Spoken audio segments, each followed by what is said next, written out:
Do you want to give people an overview of geoengineering for the new people who are listening? We've got a tremendous number of new people who have joined our group in the last few weeks. What is geoengineering all about for the new people a lot of new people who want to know what this is and why it's happening? Can you give us an introduction?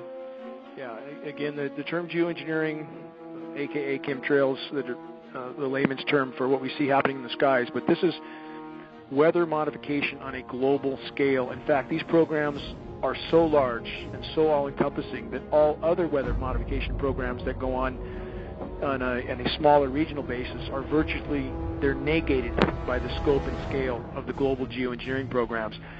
And these programs involve a number of aspects. You have the saturation of the atmosphere with various chemical and metal particulates. And there appear to be various purposes and objectives with this saturation.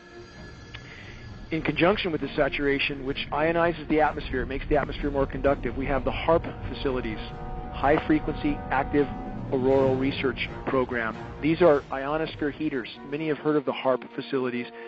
There's not just one or two or three. We believe there's at least 18 around the globe, possibly with 3 more being built in Antarctica right now. And once the atmosphere is saturated with these particulates, and then you add the ionosphere heaters, the entire weather system globally is virtually being thwarted. There is no natural weather at this point, and we really don't know what sort of climate conditions we would have necessarily if these programs were brought to a halt, and they desperately need to be brought to a halt because the saturation of the atmosphere is thwarting the hydrological cycle. It's totally disrupting the rain cycle. Again, we have the artificially nucleated snowstorms, which I just mentioned. You can't go from 100 degrees to snow in one day without a whole lot of help.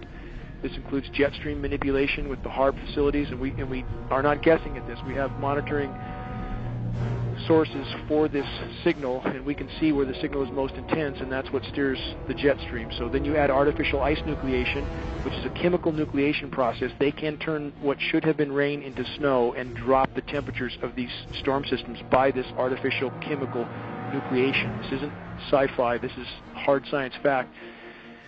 The weather disseminating agencies are trying desperately their task, and they're all owned at the very top, it appears, by the Rothschilds and or other parts of the global elite complex. Rothschilds in particular are ownership of Weather Channel, Weather Central, Weather Underground. And it was imperative that they own these agencies, otherwise there would be great discrepancy in trying to explain away these events.